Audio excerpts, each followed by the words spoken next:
maiksi lamang. Hindi natin alam kung hanggang saan, hanggang kailan ang ating buhay. Kaya mainam na ang buhay na ito ay kasama natin ng Panginoon because Amen. Praise the Lord. Morning, Sister Eileen.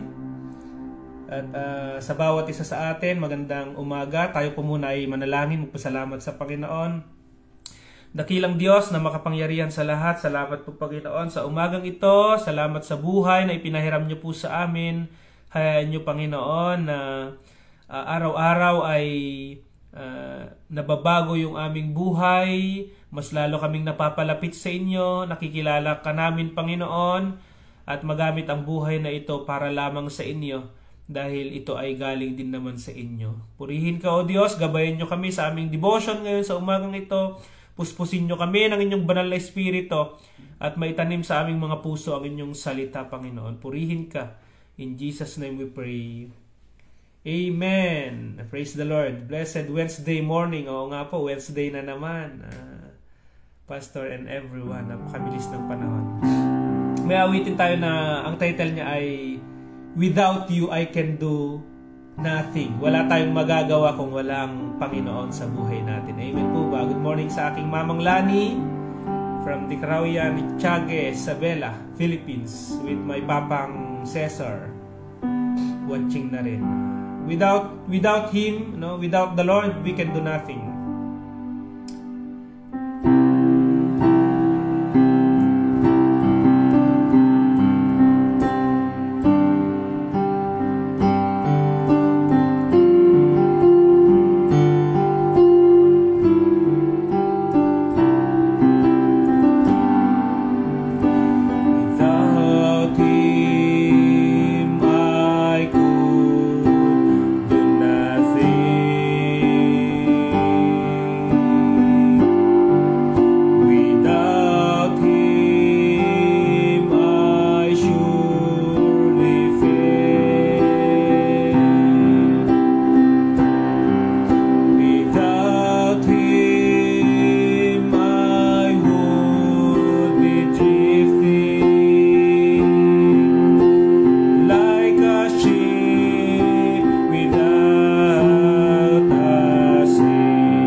Without Him, I can do nothing. Without Him, I would be dying. Without Him, I feel slave. Without Him, life would be worthless.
Praise the Lord. Without Him, I can do nothing. Ang buhay na wala ang Diyos sa atin ay buhay na walang kabuluhan. Good morning, Brother Noel from Kawayan. At salamat sa iyong buhay. Pagpalain ka ng Panginoon. Good morning, Ate Lynn Alcoran from Estefania Amulong. Pero nasa ngayon, Cagayan. At si Sister Isabel Alcaide. Morning, Deng. Purihin ang Panginoon sa iyong pagtatalaga ng buhay. At andito rin si Jamaica. Ayan, Dumo. Praise the Lord, Deng. Nakasama ka namin ngayon. Kasama ko dati yan sa San Mariano Sur, Church of Christ. At ito yung mga lingkod ng Panginoon na talaga namang nagpapatuloy sa Panginoon. Ate Jovi, good morning po sa iyo. Purihin ang Panginoon. Puntahan po natin yung 1 John chapter 4, verse 7 to 8. 1 John, unahin muna natin yung 1 Corinthians chapter 13, verse 1 to 7. Ang buhay na wala ang Diyos sa atin ay buhay na walang kabuluhan. 1 Corinthians chapter 13, verse 1 to 7. Makapagsalita man ako sa mga wika ng mga tao at ng mga anghel kung wala naman akong pag-ibig, para lamang akong batingaw na umaalingaw-ngaw o pompyang na tumataginting. Kung ako man ay may kakayahang maghayag ng salita ng Diyos at umunawa sa lahat ng hiwaga, kung mayroon man ako ng lahat ng kaalaman at ng malaking pananampalataya, ano pat napapalipat ko ang mga bundok, ngunit wala naman akong pag-ibig, wala akong kabuluhan. Binabanggit dito na kung wala tayong pag-ibig, ay wala tayong kabuluhan. Blessed morning, Pastor, sabi ni Brother Noel Marayag. Ipamigay ko man ang lahat ng ari-arian ko at ialay ang aking katawan upang sunugin. Kung wala naman akong pag-ibig, walang kabuluhang maidudulot ito sa akin. Ang pag-ibig ay matyaga at magandang loob, hindi mo nananaghili, hindi na magpuri, hindi na magmamataas, hindi magaspang ang pag-uugali, hindi makasarili, hindi magagalitin o mapagtanim sa kapwa. Hindi nito ikinatutuwa ang gawang masama, ngunit ikinagagalak ang katotohanan. Ang pag-ibig ay mapagbata, mapagtiwala, puno ng pag-asa at nagtitiyaga hanggang wakas. Mga kapatid, sabi niya dito na makamtan ko man ang lahat ng nasa mundong ito. Kung wala akong pag-ibig, ay wala akong kabuluhan.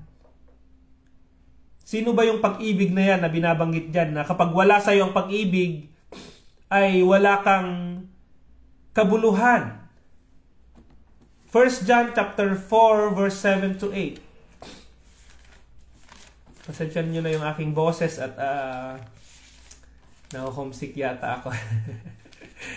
At ganyan talaga ang katawan, nakakaranas ng sakit. Pero salamat sa Panginoon dahil lagi natin siyang kasama at siya yung nagbibigay sa atin ng kalakasan. Tuloy ang morning devotion. Amen. 1 John chapter 4, verse 7 to 8. 1 John chapter 4, verse 7 to 8. Sino ba yung pag-ibig na yan na kapag wala sa iyo ay wala kang kabuluhan? Mga minamahal, mag-ibigan tayo sapagkat mula sa Diyos ang pag-ibig. Ang bawat umiibig ay anak ng Diyos at kumikilala sa Diyos. Ang hindi umiibig ay hindi kumikilala sa Diyos sapagkat ang Diyos ay pag-ibig. Amen? Sapagkat ang Diyos ay pag-ibig. For God is love. Ibig sabihin ay kung nasa atin ng Diyos, andun yung mga bunga ng merong pag-ibig, merong Diyos. Kapag ka binabanggit mo, sinasabi mo na ikaw ay merong Diyos, nakikita sa iyo the fruit of the Holy Spirit. Amen po ba? Purihin ng Panginoon. Good morning po, Sir J.R. de la Cruz. Salamat sa Panginoon sa iyong buhay. Teacher ko po yan nung high school. At nakasama ko din sa church sa sentro. At si Jeans na aking kabats at si Ma'am Rhoda na nakatuwang ko rin sa paglilingkod. Ang pag-ibig ay matyaga, magandang loob, no? Hindi na nananaghili, hindi nagmamapuri. Alam mo yung kapag kasi sinasabi mong meron kang Diyos, nakikita sa buhay mo na meron kang Diyos. Kaya makikita mo yung mga tao na naglilingkod, sinasabi nila na sila ay makadiyos, makatao, makabayan. Mapapatunayan po na meron silang Diyos sa pamamagitan ng kanilang pamumuhay. Amen po ba? Nakikita yan. Ngayon, kung wala kang Diyos sa buhay mo, ano yan? Buhay yan na walang kabuluhan. Tingnan natin sa John chapter 15. Doon tayo mag-focus ngayon. Kapag hiwalay ka sa Diyos, buhay na walang kabuluhan. Bakit nga ba tayo nabubuhay sa mundong ito? Merong mga ibinigay ang Panginoon sa atin na tungkulin Merong mga guro, no, na kung saan ang kanilang maging tungkulin ay magturo ng mga magagandang bagay sa kanilang mga estudyante. Merong mga pastor na kung saan ay magbahagi ng salita ng Panginoon. Merong mga namumuno, mga lingkod bayan, mga lingkod sa church, mga namumuno sa church, mga namumuno sa bayan, kanya-kanya. No? At alam natin, batid natin sa buhay natin kung ano ba yung ipinapagawa sa atin ng ating Panginoon. At darating yung panahon na ang Panginoon ay kaharap natin.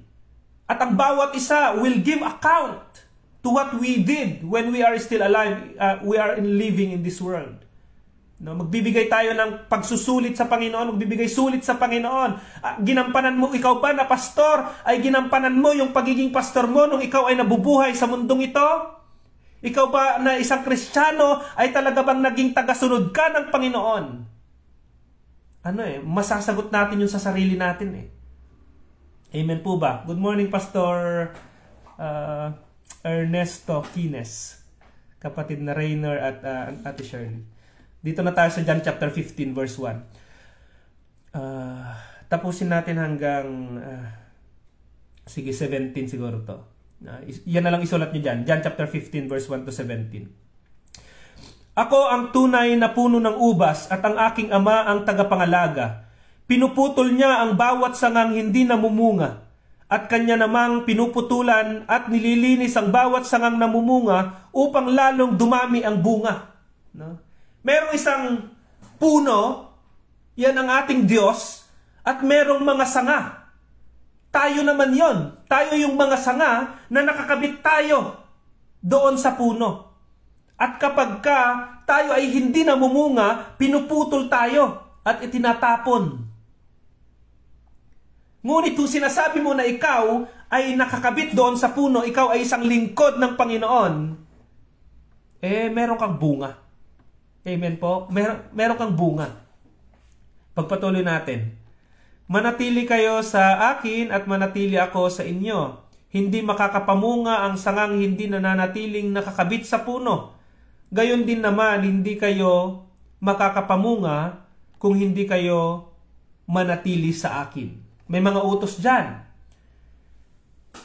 na dapat tayo ay nananatili sa Diyos.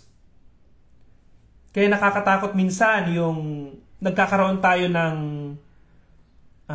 posisyon sa mundong ito. Nakakatakot minsan yung magkaroon ka ng maraming kayamanan sa mundong ito dahil merong mga chances na ikaw ay matempt na lumayo sa piling ng Panginoon. Na yung priorities mo ay maiiba na siya. Nakapokus ka na masyado sa mundong ito at nakakalimutan mo na yung paglilingkod mo sa Panginoon. Umaalis ka na doon sa puno. At hindi naman lahat nagpapasalamat tayo sa Panginoon dahil may mga lingkod ng Panginoon na kung saan ay nananatili sila na kahit nasaan man sila. Alam mo yung kapag Kristiyano ka, naihalo ka doon sa mga hindi Kristiyano or ikaw ay mabuting tao at naihalo ka doon sa mga hindi magaganda yung ginagawa nila, ay meron kang paninindigan na nananatili ka pa rin sa kung sino ka at ano yung pagkatawag sa iyo. Amen po ba? Hindi yun madali dahil yung environment mo ay hindi maganda at maaari na ma-influensyahan ka. Pero kung yung salita ng Panginoon nakatanim sa puso mo at ikaw naman ay nakakabit ka doon sa puno, which is ang ating Panginoong Jesus, at ikaw naman ay namumunga kahit saan ka mapunta. Sabi nga nila, yung mantika kahit mahalo sa tubig, ano pa rin, hihiwalay pa rin yan eh. Ma-identify mo pa rin na mantika yan. Amen po ba? Verse 5. Ako ang puno ng ubas, kayo ang mga sanga, ang nananatili sa akin at ako sa kaniya, ang siyang namumunga ng sagana, sapagkat wala kayong magagawa kung kayo'y hiwalay sa akin. Ito yung binabanggit ko, na hiwalay sa Panginoon. Wala tayong magagawa. Hindi ka makakapamunga kung ikaw ay hiwalay sa Panginoon. Kaya alin ang mahalaga dito? Meron kang personal relationship sa Panginoon. Hindi pwedeng madami kang nadaluhan na seminars, marami kang mga discipleship trainings, pero yung personal na relationship mo naman sa Panginoon ay wala. May mga taong ganyan eh. Ang daming alam, head knowledge, no? Hindi naman yun masama kung ia-apply mo talaga sa buhay mo. Pero kung gagamitin mo yun na pang debate o kaya ipakita mo lang na marami kang kaalaman, hindi siya maganda, no? Sabi nga kahit isang verse lang yung alam mo sa Bible, kung na-i-apply mo sa buhay mo, no? Kung talagang nakikita yun sa buhay mo, yun ang mahalaga. Ako ang puno ng ubas, kayo ang mga sanga. Ang nananatili sa akin at ako sa kanya, ang siyang namumunga ng sagana, sapagkat wala kayong magagawa kung kayo'y hiwalay sa akin. Ang hindi nananatili sa akin ay itatapon at matutuyo. Gaya ng sanga, ang gayong mga sanga ay titipunin at susunugin. Amen? Darating yung panahon ay ihiwalay yung mga mabubuti. Ibig sabihin, yung mga mabubuti ay sumunod talaga yan sa Panginoon. Yun yung makikita mo na meron kang kabutihan sa'yo, merong Diyos sa buhay mo. Darating yung panahon na harap ka sa Panginoon. O ikaw, dito ka sa kanan, ikaw, dito ka sa kaliwa. O ikaw, ano yung pinagkatiwala ko sa'yo na ari-arian nung ikaw ay nabubuhay pa sa mundong ito, anong ginawa mo? Kaya mas maraming ari-arian, marami kang pananagutan sa Panginoon. Pero kung mas marami kang ari-arian naman, mas madami kang pwedeng gamitin para sa ating Panginoon. Good morning, Cyril from Baguio City. Diyan si Ate mo love ngayon nasa Baguio Kabasay. Kasama ko po yan dati sa ministry din. Kahit na mainit ang panahon ay kasamang nagtuturo ng mga bata. Verse 7. Kung nananatili kayo sa akin at nananatili sa inyo ang mga salita ko, hingin ninyo ang inyong maibigan at ipagkakaloob sa inyo. Marami ng ganyan na nagpray sa Panginoon, talagang nanampalataya sa ating Panginoon, ay talaga na hindi sila binigo ng ating Panginoon. Napararangalan ang Ama kung kayo'y namumunga ng sagana at sa gayo'y napatutunayang mga alagad ko kayo. Ito yung may patunay, evidence na ikaw ay alagad ng Panginoon at ikaw ay naglilingkod sa Panginoon kung meron kang bunga. Subukan yung magtanim ng mais tapos hindi namunga. Ewan ko lang kung hindi nyo ito ipakain sa kalabaw o kaya sunugin, patpatin na lang, putulin na lang yung mga mais na yan at ipakain na lang sa kalabaw o kaya sunugin na lang, di ba? Kapatid na Santi, ay si Josue yan, si Brother Josue, nagtatanim yan ng mais. Kung paanong iniibig ako ng Ama, gayon din naman. Iniibig ko kayo, manatili kayo sa aking pag-ibig. Kung tinutupad ninyo ang aking mga utos, manatili kayo sa aking pag-ibig, tulad ko, tinutupad ko ang mga utos ng aking Ama, at ako'y nananatili sa kanyang pag-ibig. Sinasabi ko sa inyo ang mga bagay na ito upang makahati kayo sa kagalakan ko at malubos ang inyong kagalakan. Ito ang aking utos, mag-ibigan kayo gaya ng pag-ibig ko sa inyo. Walang pag-ibig na higit pa sa pag-ibig ng isang taong nag-aalay ng kanyang buhay para sa kanyang mga kaibigan. Napakabuting bagay na ginawa ng Panginoon sa atin. Walang pag-ibig na higit pa sa pag-ibig na ginawa sa atin ng ating o ipinakita sa atin ng ating Panginoong Jesucristo. Hindi ko na kayo inaaring alipin sapagkat hindi alam ng alipin ang kanyang ginagawa. ginagawa ng kanyang Panginoon. Sa halip, inaarinok ko na kayong mga kaibigan, sapagkat sinabi ko sa inyo ang lahat ng narinig ko sa aking Ama. Hindi kayo ang pumili sa akin. Ako ang pumili at humirang sa inyo upang kayo'y humayo at mamunga at manatili ang inyong bunga. Sa gayon, ang anumang hiningin ninyo sa Ama sa aking pangalan ay pagkakaloob sa inyo. Ito ang inuutos ko sa inyo, mag-ibigan kayo.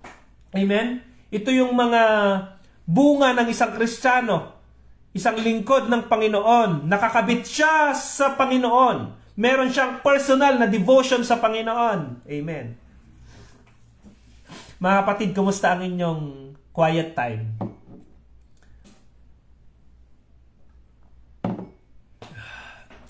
Kumusta ang inyong personal na pagnaig sa ating Panginoon? Meron pa ba kayong inilalaan na oras para manalangin personally sa Panginoon? Sa mga pastor na laging dumadalaw sa mga kapatiran, pinagpipray ninyo yung mga kapatid?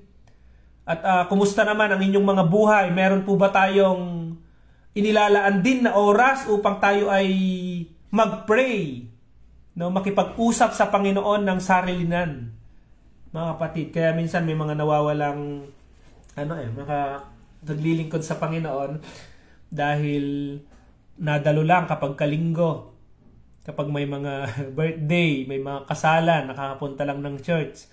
Pero sa kanilang personal na buhay ay kumusta naman, no? Si Daniel noon, na kahit na ang dami niyang ginagawa, napaka-busy niya bilang gobernador, no? Meron siyang posisyon sa gobyerno, napaka-busy tao din itong si Daniel, pero meron siyang kinagawian na gawin araw-araw. Yun ay manalangin sa Diyos. Kaya nga nung nagkaroon ng pag-uusig din sa kanya, ang ginawa niya ay nanalangin sa Panginoon. Nanatili siyang nakakabit sa atin pong Panginoon. Kumusta po tayo mga kapatid? Yung iba dyan, estudyante, at alam ko napaka-busy rin kayo. Ngunit, alin ba ang mahalaga? No? Hindi masamang mag-aral, mabuting bagay yan. Sa mga may mga trabaho, napaka-busy sa mga business, hindi po yan masama. Sige, magtrabaho kayo, mag-aral kayo. Makakatulong yun sa pamumuhay natin. Ang pinapaalala ng Biblia ay unahin natin ang Panginoon. Huwag natin siyang ipagpalit doon sa mga bagay na hanggang sa mundulong na ito. Pagdating natin sa langit, hindi niya tatanungin kung anong course mo kung anong degree ang naabot mo. Masteral ka ba? Doctorate ka ba? No? After this life, wala na lahat yan. Lilipas na lahat yan. Yung kayamanan natin sa mundong ito, yung mga nakabit natin yung mga achievement natin sa mundong ito, pag namatay ka, pag nasa loob ka na ng kabaong, yung espiritu mo, bumalik na sa Diyos. Wala na, hindi mo na yun madadala. At haharap ka na sa Panginoon at tatanungin na sa iyo kung paano ka namuhay bilang isang lingkod ng Panginoon. Salamat sa Diyos na mga kapatid ay ma-remind tayo sa umagang ito na ang bawat isa ay may layunin sa mundong ito. God is a purpose in every life, no? In every people. At ikaw po mga kapatid ay ikaw ang makakasagot ano ba yung purpose ng Panginoon sa buhay mo. Ano ba yung layunin ng Diyos sa buhay mo? Tumulong sa kapwa ng buong sikap, no? Mamuno ng may katapangan, may katapatan. At kung ikaw ay guro, magturo ng ayon sa katuruan ng Panginoon. Magtiyaga sa pagtuturo. Kung ikaw ay pastor, mangaral ka ng salita ng ating Panginoon.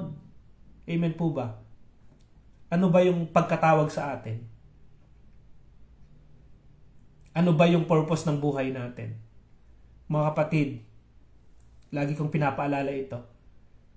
Life is short. No, may biruhan ka dito mamamatay ka rin. May biruhan kami dito na sige, mamamatay ka rin. Minsan tinatawanan lang natin, pero katotohanan yon na mamamatay rin tayo at darating tayo talaga na ang mga nananampalataya sa Panginoon pupunta sa langit. No? Doon ay wala ng pag-iyak, wala ng kamatayan, wala ng sakit, wala ng pagluha. Sapagkat ang mga bagay na yun lumipas na. Ibig sabihin, natapos na dito sa mundong ito, tayo naman ay nandun na sa langit. At doon naman tayo araw-araw ay magagalak sa Panginoon, maglilingkod sa Panginoon. Buhay na hindi mo maikumpara sa anumang klase ng pamumuhay sa mundong ito. Kaya habang tayo pa ay nabubuhay, maglingkod tayo ng may katapatan. At kung saan tayo tinawag ng Panginoon, kung nasa government kayo, magtapat kayo sa inyong paglilingkod sa government. Ngunit huwag niyong kakalimutan ang paglilingkod ninyo sa Panginoon. Wherever you are, whatever you do it as you are doing for the Lord. Purihin ng Panginoon at sabi ni Pastor Santi Gakusan ay tama ka, walang kabuluhan ang iyong buhay kung wala kang Diyos. Amen. Walang kabuluhan. Purihin ng Panginoon, salamat sa kanyang reminder at alam ko ang bawat isa din sa inyo ay may mga personal na devotion din kayo sa Panginoon. At salamat sa Panginoon, nakasama ko kayo sa umagang ito. Ngunit kung ano man yung narinig natin ngayon sa umagang ito, isabuhay natin. At hindi lang ito, magkaroon din tayo talaga ng oras na makausap natin ang Panginoon. Maglaan tayo, pumunta tayo sa isang tabi, tulad ng Panginoong Yesus noon na talagang pupunta sa isang tahimik na lugar para siya ay makipag-usap sa Ama, manalangin. Ano man yung pinagkakabalahan natin ay tayo po ay lagi nating unahin. Seek ye first the kingdom of God and His righteousness, and all these things shall be added unto you. Yan ay sulat na ni Sister Eileen. Matthew 6:33. Tayo po ay mag-pray. Dakilang Diyos na makapangyarihan sa lahat, Lord, salamat po sa buhay ng bawat isa sa amin. Ipinagpipray ko po yung mga bagong halal, Panginoon, na mga mamumuno, mangunguna sa bayan, anuman, saan man ang kanilang bayan, Panginoon, ay tulungan nyo sila na magtapat, maglingkod ng buong puso, at gawin ang lahat ng kanilang makakaya para mapaglingkuran ang aming mga kababayan, Panginoon. Naririto ngayon si Sir JR, pinagpapasalamat namin ang kanyang buhay, Panginoon. Dalangin ko na gabayan, ingatan ninyo siya, tulungan ninyo siya. Kayo po ang manguna sa kanya, Panginoon, sa bagong tungkulin na iniatang nyo sa kanyang buhay, Panginoon. Salamat, pagpalaan nyo siya, maging bigyan nyo siya ng magandang kalusugan, Panginoon. At iba pa na mga SB members, mga mayor, Panginoon, mga vice mayor, o anuman yung tungkulin nila, mga governor, anuman yung tungkulin nila sa bayan, Lord, hayaan nyo po na kayo ang maghari sa kanila. Kayo po ang manguna sa kanila, Panginoon, dahil ang bayan na merong Diyos ay bayan na maunlad. Salamat, Panginoon. Pagpalain nyo rin po ang mga guro na buong tiyaga na nagtuturo, Panginoon. Hindi rin madali itong trabaho na ito. Salamat dahil sila ay nagiging nanay sa kanilang mga estudyante. At kami rin ngayon, Panginoon, ay kung bakit nandito kami sa aming mga posisyon ngayon o nalalaman ngayon, Panginoon, ay dahil nagsimula din kami sa pag-aaral na kung saan ay tinuruan kami ng mga guro, Panginoon, na kayo rin po ang nagtalaga. Purihin ka, pagpalain nyo sila at ang kanilang mga pamilya, Panginoon. Maging ang mga OFW, Panginoon, na nagtatrabaho sa ibang bansa at sa angmang bansa sila, Panginoon, dalangin ko na kayo po ang magpuno ng kagalakan sa kanilang puso. Ang pinakakalaban ng isang OFW, Panginoon, ay homesick. Nahihirapan din kami, Panginoon, dahil malayo kami sa aming pamilya. Ngunit salamat dahil meron kaming Diyos na gumagabay sa amin at Diyos na nag-aalaga at gumagabay sa pamilya namin na malayo, Panginoon, sa aming piling. Pagpalain niyo po sila, Panginoon. Gayon na rin ang bawat isa, anuman ang kanilang mga trabaho, Panginoon, sa government, sa private, Panginoon, o kaya sa mga nagtuturo sa seminary. Pagpalain niyo po silang lahat, Panginoon. At kami naman, na mga lingkod ninyo, ay tulungan niyo kami na makasunod sa inyo, na makita sa amin yung bunga ng banal na espiritu, Panginoon. Mamuhay kami ng may katapatan at merong takot paglilingkod. Gayon na rin na buhay na naglilingkod sa inyo. Salamat, Panginoon. Salamat sa araw na ito. In Jesus' name we pray. Amen and amen. Praise the Lord. Ngayon, nakahabol ang aking asawa. Nasa Baguio rin ngayon si Sister Lovely. Lovely, sa Barrientos Tamani. Baka sasabihin niya, nakalimutan ko. Gayon na rin yung aming anak, si Lansmer at si Mama Merly. Salamat sa pag-aalaga, Mama Merly, at Papa Nestor sa aming anak na si Lansmer. Kay Mamang Lani at Papang Along, pagpalain kayo ng Panginoon dyan. At Rainer De Leon, Good morning po sa inyo. Salamat sa buhay ninyo. See you po bukas mga kapatid, 6:30. Patuloy po tayo sa Panginoon. Palaguin po tayo ng Panginoon at kung saan man yung workplace natin o ginagawa natin, magtapat po tayo at laging gawin natin ito na sa Panginoon natin ginagawa. Praise the Lord, Ma'am Rhoda. Amen. Ate Rose Conception. Amen. Ate Eileen. Amen. Thank you, Jesus Christ. Amen. Hallelujah. Thank you. Salamat sa Panginoon.